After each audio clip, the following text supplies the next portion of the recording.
সালটা 2012, দিন 5ই জুলাই। দুষ্কৃতীদের হাতে ষড়যন্ত্র ও চক্রান্তের দরুন খুন হলেন আদর্শবান শিক্ষক সমাজকর্মী বরুণ বিশ্বাস। রাজ্য রাজনীতি তোলপাড় করা খবর, নিঃসন্দেহে শোকাতুর সংবাদ। উত্তর 24 পরগনা জেলার গোবরডাঙ্গা স্টেশন থেকে 8 কিলোমিটার দূরে প্রত্যন্ত গ্রাম সুটিয়া। সেখান থেকে প্রতিদিন কলকাতার মিত্র ইনস্টিটিউশনে বাংলার শিক্ষক হিসেবে তিনি নিয়মিত যাতায়াত করতেন। শিক্ষকতার জন্য তার জনপ্রিয়তা, সামাজিক কাজকর্মের জন্য তার গ্রহণযোগ্যতা এক কথায় তুলনারহিত। বস্তুত তিনি ছিলেন প্রতিবাদী কণ্ঠ, মূলত নারী মুক্তি চেয়েছিলেন তিনি। খুন, ধর্ষণ, শ্লীলতাহানি, মদ, গাঁজা, নানা রকম অসামাজিক কাজকর্ম ইত্যাদি অনভিপ্রেত কাজের জন্য তিনি সর্বদা সরব হতেন। পরিবার সূত্রে জানা যায়, শাসক দলের মদতপুষ্ট একদল দুর্বৃত্তদের আত্মস্বার্থে আঘাত লাগায় এই শিক্ষককে খুন হতে হয়েছিল। বিভিন্ন অসামাজিক কাজের বিরুদ্ধে আন্দোলন সংগঠিত করে তিনি সর্বদা প্রতিবাদে সোচ্চার হতেন, আপোষহীন থাকতেন। প্রতিবাদের কণ্ঠ সর্বদা জারি থাকত তার সত্যের জন্য। সেই কারণেই মূলত তাকে ষড়যন্ত্র করে খুন করেছিল শাসক দলের মদতপুষ্ট কিছু দুর্বৃত্ত, এমনটাই অভিযোগ আসে পরিবারের তরফ থেকে। কিন্তু তার খুনের বিচার এক যুগ পেরিয়ে গেলেও 2024 সালের জুলাই মাসে দাঁড়িয়ে 12টা বছর পরেও আজও অধারা। যদিও লড়াই আজও জারি রেখেছেন এই সমাজসেবী আদর্শবান শিক্ষকের সুযোগ্যা দিদি প্রমীলা রায় বিশ্বাস। চিন্তনের পক্ষ থেকে উত্তর 24 পরগনা জেলার অন্তর্গত 2 প্রতিনিধি শ্রাবণী চ্যাটার্জি এবং অরুণিমা পাল গিয়েছিলেন এই অপ্রতিরোধ্য, কার্যত একা, যিনি কিনা এক যুগ ধরে লড়ে যাচ্ছেন, প্রমীলা দেবী, তার সাক্ষাৎকারের জন্য। চিন্তনের সমস্ত শ্রোতা দর্শকদের কাছে আমাদের আবেদন, আপনারা শুনুন প্রমীলা দেবীর লড়াইয়ের ইতিবৃত্ত, এবং তিনি এখনো পর্যন্ত সেই লড়াই জারি রেখেছেন। নিশ্চিত তা আপামর সাধারণ মানুষকে ভাবাবে। চিন্তনের পক্ষ থেকে আজ আমরা দুষ্কৃতীদের হাতে নিহত হয়ে যাওয়া বরুণ বিশ্বাসের ভিটে বাড়িতে এসেছি, যেখানে তার দিদি কার্যত একা বুক আগলে রক্ষা করে চলেছেন ভাইয়ের প্রজ্বলিত প্রতিবাদের শিখা, এবং তা যাতে নিভে না যায় তার জন্য লড়ে যাচ্ছেন নিরন্তর। এবং কথোপকথনে, সাক্ষাৎকারে তিনি বেশ সমকালে প্রাসঙ্গিক এবং খুব জরুরি কিছু মন্তব্য করেছেন, যা নিঃসন্দেহে আপামর শ্রোতা দর্শককে ভাবাবে। Chintan the thought of today news portal থেকে আপনাকে স্বাগতম। আপনার যে লম্বা 1 দশকের, একটা যুগের যে লড়াই সংগ্রামের কাহিনী, তাই আজ আমরা চিন্তনের পক্ষ থেকে তার যেই অন্তরালে আপনার যে লড়াইটা চলছে সেই কাহিনী আজ আমরা তুলে ধরতে আগ্রহী হয়ে এসেছি।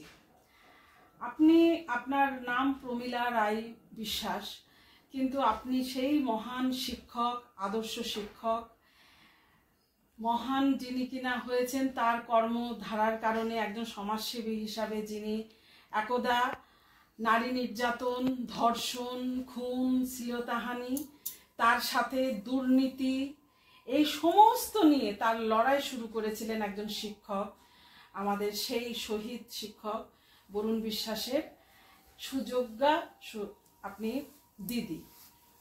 তো মাস্টারমশাইয়ের যে এই লড়াই সংগ্রামের কথা যে এই দুর্নীতির বিরুদ্ধে, সামাজিক যে ব্যাধি, নারীদের উপরে অত্যাচার, তার জন্য তার পেনাল্টি যেটা দিতে হয়েছিল, প্রাণ দিতে হয়েছিল।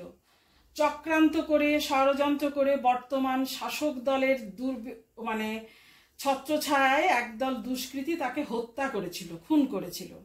সেই বিচার কিন্তু আজও অধরা। দিনের পর দিন কোর্টে যাচ্ছেন আপনি, এবং আপনি আজও সুবিচার পাননি।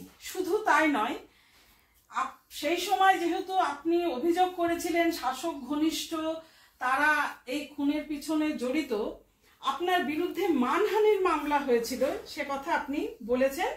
এবং সে কে বর্তমানে রেশন দুর্নীতির দায়ে জেল কাস্টডিতে আছে, প্রাক্তন যে বিধায়ক, খাদ্যমন্ত্রী জ্যোতিপ্রিয় মল্লিক। এই ইতিহাস কিন্তু আমরা কম বেশি সবাই জানি। আমাদের প্রশ্নটা হলো, প্রমীলা দেবী, আজ এই দীর্ঘ লড়াইয়ে কোথায় গিয়ে যেন আপনি সৈনিক, আপনি সেনাপতি। আমরা আর চিন্তনের পক্ষ থেকে আপনার এই বাড়িতে এসে দেখছি মাস্টারমশাই বরুণ বিশ্বাস আজও তিনি যেন সজ্ঞানে আছেন, তাকে রেখেছেন আপনি। তার তক্তপোষ আপনি নিয়মিত সেটাকে পরিষ্কার করেন, তার জামা কাপড়, তার বইপত্র সব কিছু কিন্তু আপনি, মনে হচ্ছে সেই মানুষটি এখনো যেমন ছিল ঠিক তেমনই আছেন। তা এত কথা বলার মূল কারণ হলো এই যে নেপথ্যে আপনার লড়াইটা চলছে। আপনার দুই ভাই বোন তারা স্ব জায়গায় আছে, বাবা মা গত হয়েছেন, এবং আপনার বাবা বর্তমানে এক ভাইয়ের কাছে রয়েছে, এবং দুই ভাইও আতঙ্কে, প্রাণ ভয়ে তারা কিন্তু এই বাড়ি থেকে সরে গেছে। আপনি এক এবং একা এই লড়াইটা জারি রেখেছেন। আপনি এত শক্তি কোথা থেকে পাচ্ছেন? আর আপনি যে এই লড়াইটা জারি রেখেছেন, আপনি কি আশাবাদী আপনি একদিন একদিন সুবিচার পাবেন? বা আপনার এই জার্নিটা সংক্ষিপ্ত আকারে আমাদেরকে যদি একটু জানান দর্শকদের জন্য।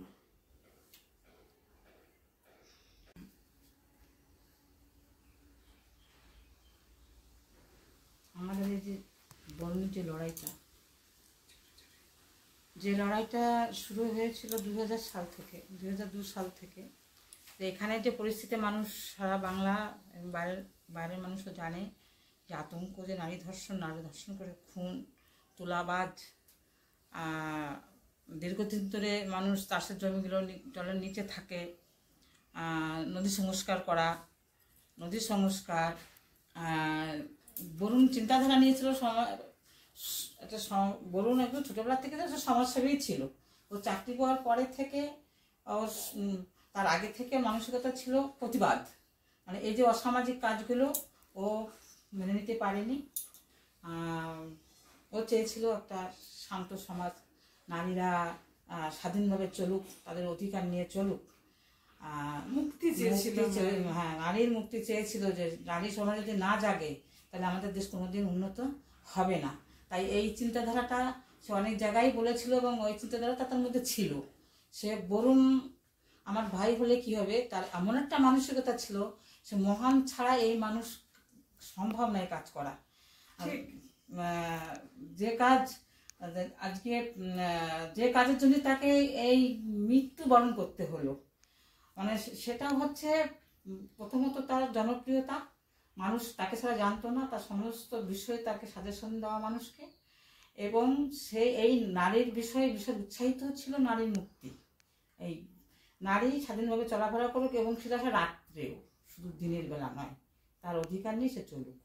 সে চেয়েছিল নদী সংস্কার করতে, সেখানে 38 কোটি টাকাও স্যাংশন হয়েছিল। সেই টাকাটা, কিছু টাকা আজকে বর্তমান শাসক দলেরা তারা তুলে মানে আত্মসাৎ করে।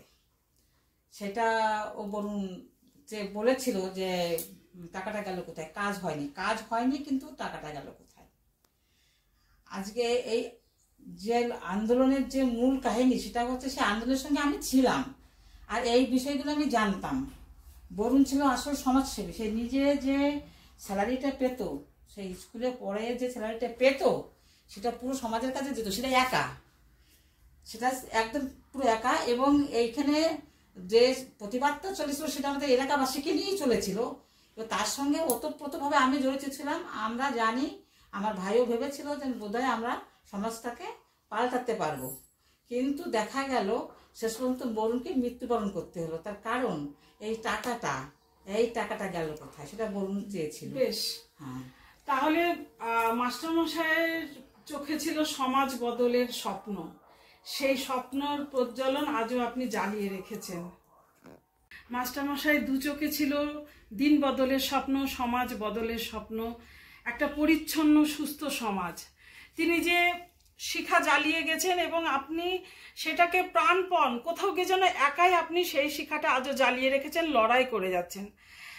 তো আপনার মারফতে আমরা জানতে পেরেছি আপনার কাছে চাকরির অফার এসেছিল, আপনার কাছে অর্থের অফার এসেছিল, এমনকি রাজনৈতিক দলের হয়ে প্রতিনিধিত্ব করার মতন অফার আপনার কাছে এসেছিল। আপনার কখনো মনে হয়নি, আপনার কখনো ইচ্ছে হয়নি সেই অফারগুলোকে অ্যাকসেপ্ট করার? আর বর্তমানে একটা প্রবণতা হয়েছে, যারা কিনা রাস্তায় নেমে প্রতিবাদ করছে তাদেরকে কোড আনকোড প্রতিবাদী মুখ হিসাবে সকলের সামনে তারা প্রতিফলিত হচ্ছেন এবং তারা গিয়ে দলীয় রাজনীতির বিভিন্ন আপনার প্রার্থী পদ অংশগ্রহণ করছে। আপনার কখনো ভেতর থেকে ইচ্ছা হয়নি যে আমার প্রতিবাদটা তাহলে একটু বড় জায়গায় ছড়িয়ে যাবে, যেমনটা যারা অংশগ্রহণ করছেন এরকম একাধিক উদাহরণ আছে, আপনিও জানেন। আপনার কখনো এরকম মাথায় আসেনি? কেন রাজনীতির দলে যে আমার কেন একটা প্রতিবাদ করতে হবে? প্রতিবাদ তো আমার ব্যক্তিগত ব্যাপার। বরুণ ছিল আমাদের ঘরের, আর মানুষ ঝাঁপিয়ে পড়লেও শেষ পর্যন্ত মানুষ কিন্তু আমাদের বিরোধিতা করেছে, খারাপ ব্যবহার করেছে, আমরা বুঝে নিয়েছি। কোনো দলীয় রাজনীতির মধ্যে এটা করা সম্ভব নয়। যেরকম রানী রাসমণি সংস্কার করেছিল, রাজা রামমোহন রায়, বিদ্যাসাগর, ঈশ্বরচন্দ্র বিদ্যাসাগর, তারা নিজেদের ব্যক্তিত্ব নিয়ে তারা সমাজ সংস্কার করেছিল। বেশ, আপনার তার মানে ভাবনাটা অনেক প্রসারিত এবং বড়, এবং কোথাও গিয়ে আপনার কথার মধ্য দিয়ে এটা বোঝা যাচ্ছে যে দলীয় রাজনীতির বাইরে থেকেও প্রতিবাদের ভাষা বাঁচিয়ে রাখা যায় এবং প্রতিবাদটা যেন কোথাও সংকুচিত হয় না, এমনটাই আপনার কথার মধ্য দিয়ে উঠে আসছে। আপনি বিভিন্ন মনীষী সমাজ সংস্কারকদের নাম উচ্চারণ করলেন এবং ভীষণভাবে সেটা প্রাসঙ্গিক যে সবসময় দলীয় রাজনীতির ঊর্ধ্বে উঠে গিয়ে প্রতিবাদ জারি রাখা যায়, এবং আপনি সেটা কিন্তু আমাদের পশ্চিমবঙ্গবাসী শুধু তা না, গোটা ভারতের কিন্তু একটা দৃষ্টান্ত দেখাচ্ছেন যে না, দলীয় রাজনীতির বাইরে গিয়েও প্রতিবাদ জারি আছে, লড়াই জারি আছে। তো যে প্রসঙ্গে আসতেই হয়, আজকে মাস্টারমশাই সেই মহান আদর্শ শিক্ষককে প্রাণ দিতে হয়েছিল দুষ্কৃতীদের হাতে, ষড়যন্ত্রের জালে তাকে ফাঁসিয়ে। তার মূল কারণ ছিল নারী নির্যাতন, নারী ধর্ষণ, নারী শ্লীলতাহানি, এক কথায় নারী মুক্তি। তার সাথে ছিল দুর্নীতি, এবং বর্তমানে দুর্নীতির বিষ বাষ্পে বাংলা শুধু তো না, আপনি গোটা ভারতবর্ষেও কিন্তু তাই আপনি দেখতে পাবেন। এই নেট বলুন, নিট বলুন, আর এইদিকে পশ্চিম বাংলায় আপনি এসএসসি ইত্যাদি বলুন, এক্ষেত্রে আর তার সাথে রয়েছে বিভাজনের একটা পরিসর। আপনার এই লড়াই কোথাও গিয়ে কি সেই জায়গাটাও পৌঁছে যেতে চাই?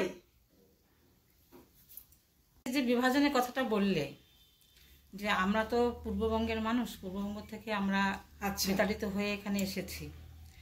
আর যে বিতাড়িত আমরা যেভাবে হয়ে আসি না কেন, সেই কথা ধরে, সেইটা ধরে যদি আমরা সামনের দিকে চলি, তা আমাদের এই বিভাজন কোনোদিন সংশোধন আমরা করতে পারবো না। আমরা যদি সেটাকে ভুলে গিয়ে আমরা চাই যে না, সত্যি আমরা একটা দেশ বা রাজ্য থেকে, সমাজ থেকে রাজ্য থেকে দেশ তৈরি করবো, তাহলে আমাদের সবাই মিলে ঠিক একই পথে পা বাড়াতে হবে। যে এই যে মদ ঘরে ঘরে পৌঁছে গেছে, অস্ত্র ঘরে ঘরে পৌঁছে গেছে, যে ইংরেজদের থেকে ভয়ঙ্কর একটা পরিস্থিতির মধ্যে আমরা আছি, আমাদের আগামী প্রজন্ম তাদের আমরা কোথায় রেখে যাব বা তারা কীভাবে, সেইখানটা আমাদের সবাইকে ভাবতে হবে। এবং সমাজ সচেতন মানুষ যারা আছে, যে মানুষগুলো আছে, তারা যেন জাগে, তারা যেন এই প্রতিবাদগুলো করে, তাহলে আমরা আজকে বরুণ যেটা চেয়েছিল সেটার দিকে আমি এগোতে পারবো। আর তার কারণে আমার এই ব্যক্তিত্ব লড়াইটা আমার চলছে। আমি এই জন্য কোনো লম্বা কোনো প্রসার কোনো রাজনীতিতে আমি আমার ব্যক্তিত্বকে আমি হারাতে চাইনি। আমি এইখানটাই আমি দাঁড়িয়ে রয়েছি। আমি চাকরি নিইনি, তার কারণ বরুণের বদলে কোনো চাকরি অর্থ সেটা মানায় না, সেটা হয় না কোনো দিন। সে বরুণ ফিরে আসবে না। আমরা চাই বরুণ আসুক ফিরে, বরুণ জন্ম হোক, বরুণ তৈরি হোক, বা সমাজ সংস্কার হোক, নারী নির্যাতন বন্ধ হোক, নারীর মুক্তি হোক। নিশ্চিতভাবে প্রমীলা দেবী, এই 2024 সালে যেখানে আমরা একটা অস্থির পরিস্থিতিতে, আপনি বললেন আপনি পূর্ব বাংলার মানুষ, আমরা জানি কিভাবে সেই যন্ত্রণার ইতিহাস আজকে, এবং সেই যন্ত্রণার ইতিহাস যেন মাঝে মাঝে চাড়া দিচ্ছে এই যে বিভাজনের মানসিকতা। সেই জায়গায় দাঁড়িয়ে আপনি একজন পূর্ববঙ্গের মানুষ হয়েও এই যে সকলকে নিয়ে থাকার যে বার্তাটা দিলেন, নিঃসন্দেহে সাধুবাদযোগ্য। এবং কোথাও গিয়ে যেন আমাদের চিন্তনের পক্ষ থেকে আপনার প্রতি কুর্নিশ জানানো থাকলো। এইভাবে যে আপনি ভাবতে পারছেন এই সময়কালে দাঁড়িয়ে, এটা নিশ্চিতভাবে যারা আমরা শুনবো জানবো তারা কিন্তু ভাবনার তৈরি করবেন, আপনি ভাবতে বাধ্য করবেন। এইভাবেও ভাবা যায়। হিংসা বিদ্বেষ কখনোই শান্তি আনে না। কোথাও গিয়ে আপনার কথার মধ্যে সেটাই ভেসে আসছিল। তার সাথে যে আপনি এই নারী মুক্তির যে সংগ্রাম করতে গিয়ে, লড়াই করতে গিয়ে শাসক দলের ঘনিষ্ঠদের মানে ছত্রছায়ায় যে সমস্ত দুষ্কৃতীরা ছিল তারাই কোথায় গিয়ে প্রাণকে কেড়ে নিয়েছিল, যেটা অভিযোগ আছে। আমরা অন্তর থেকে চাইব তার যথাযোগ্য বিচার, যেন সুবিচার আপনি পান। এবং আপনার এই লড়াইটাকে আপনি কিভাবে আমাদের এই পশ্চিমবঙ্গবাসী তথা ভারতবর্ষে এক কথায় না সাধারণ আমরা যারা প্রান্তিক মানুষ, যারা কিনা কোনো না কোনো সময় এই সমস্ত আপনার মতন হয়তো শয়ে শয়ে হাজার হাজার প্রমীলা দেবী আছে আনাচে কানাচে, কি বার্তা, কিভাবে তার উত্তরণ? লড়াইটা প্রথম থেকে চেয়েছিলাম যে সমাজের মানুষ যদি একতাবদ্ধ হয়ে আমরা এই অসামাজিক কাজগুলোকে তাড়াতে পারি, তাহলে তো আমরা একটা জায়গায় এসে যাব। কিন্তু দেখেছি অসামাজিক কাজগুলো বেড়ে চলছে। রাজনীতির মাধ্যমে যে অসামাজিক কাজগুলো দূর করা যায় না, সেটা আমরা প্রত্যক্ষ করছি। আগামী দিনে যা হবে না, ধর্মের মাধ্যমে হবে না। ধর্ম বৈষম্য টেনে আনছে হিন্দু মুসলমান, আমরা বিভিন্ন জাতি, আমরা এই জাতিভেদের মতো জাতি চাই না। কারণ ভারতবর্ষ একটা সর্বধর্ম সমন্বয়, সমস্ত জাতির সমান অধিকার। আমরা সেই সমান অধিকার নিয়ে ধর্ম বৈষম্য আমরা যেতে চাই না। যার যার ধর্ম তার কাছে থাকুক, তার বিশ্বাস তার কাছে থাকুক। আমরা সেই বার্তা যে আমরা কারুর ধর্মকে অবহেলা করতে চাই না, কারুর ধর্মকে অবহেলা করে আমরা বড় হতে চাই না। তাই সেইখানটায় আমরা পৌঁছতে চাই। এই বার্তাগুলো আমরা মানুষের কাছে দিতে চাই যে কারুর ধর্মকে আঘাত করো না, কাউকে আঘাত না করে আমরা কিভাবে সবাইকে সম্মান দিয়ে, মান্যতা দিয়ে আমরা এই দেশটাকে আমরা সত্যি আমাকে আগামী প্রজন্মের জন্য সুস্থ সমাজ তৈরি করে যেতে পারি, এই ভাবনাটা আমাদের সবার মনে ভাবা উচিত। আর প্রমীলা দেবী, যে কথাটা আসে যে আমাদের বিচার ব্যবস্থা তো খুব দীর্ঘসূত্রিতা, আমরা প্রায় ক্লান্ত। আপনার এই যে রাত্রিবেলায় আপনি আসার সময় দেখেছি আপনি এত প্রত্যন্ত গ্রামে থাকেন, আপনার জীবন সংশয় হয়ে দাঁড়ায়, আপনি নির্ভীক হয়ে এই লড়াইটা পরিশ্রম করছেন, জারি রেখেছেন। আচ্ছা প্রমীলা দেবী, যদি ধরুন যারা শাস্তি অরিজিনাল পেতে হবে, যারা আপনি জানেন দোষী আপনার নিরিখে, তারা যদি ধরুন বিচার ব্যবস্থার মাধ্যমে যথাযোগ্য বিচার পেল না, আপনার কি কখনো মনে হবে যে আপনার লড়াই ব্যর্থ? আপনার কি কখনো মনে হবে চাকরিটা নিলেই ভালো করতাম? আপনার কি কখনো মনে হবে রাজনীতিতে জয়েন করলে আজ আমি একটা বিরাট কিছু হয়ে যেতে পারতাম? আপনার কি কোনো এই নিয়ে আফসোস থাকবে? মোটেই না। এটা আমি সেটা যদি ভাবতাম তাহলে এসব অনেক আগেই আমি ভাবতে পারতাম, চাকরি নিতে পারতাম, রাজনৈতিক দলেও যেতে পারতাম। তাহলে আমি এইভাবে একা বাড়ি থেকে বেরোতাম না, একা লড়াই করতে পারতাম না। আমি কোনোদিন হারবো না, আমার লড়াই জারি থাকবে। এই লড়াই আমার জিত।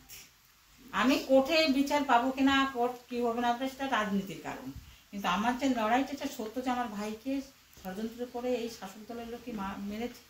আর যিনি মেরেছেন তিনি আজকে খাদ্যের মানে মানুষের খাবার চুরির দায় আর কি, সেখানে উনি জেলে রয়েছেন।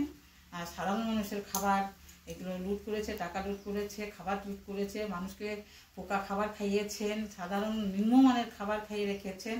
তিনি তো আজকে তার এই যে আজকে জেলে রয়েছেন, আজকে যে এই সত্যের জয়, এটা হবে, সেটা আমার লড়াইতে বুঝে যাবো। হয়তো আমি কোর্টের পিছনটা পাবো না, কিন্তু আমার লড়াই বন্ধ থাকবে না, লড়াই ব্যর্থ নয়। আপনাকে অসংখ্য অসংখ্য ধন্যবাদ। এবং আপনি যে বার্তাটা দিলেন এই সময়ে ভীষণভাবে প্রাসঙ্গিক এবং ইতিবাচক, যে প্রতিবাদীর মৃত্যু হলেও প্রতিবাদীর মৃত্যু হয় না, এবং প্রতিবাদ যে একমাত্র অন্যতম পথ সত্যকে স্থাপনা করার জন্য। এবং মাস্টারমশাই যে লড়াইয়ের শিখা জ্বালিয়ে গেছেন, আপনি সেটা আজও সেটাকে প্রজ্বলিত করছেন এবং কোথাও গিয়ে অসংখ্য মানুষকে আপনি আলোকিত করছেন। চিন্তনের তরফ থেকে আপনাকে অসংখ্য ধন্যবাদ এবং কুর্নিশ। নমস্কার।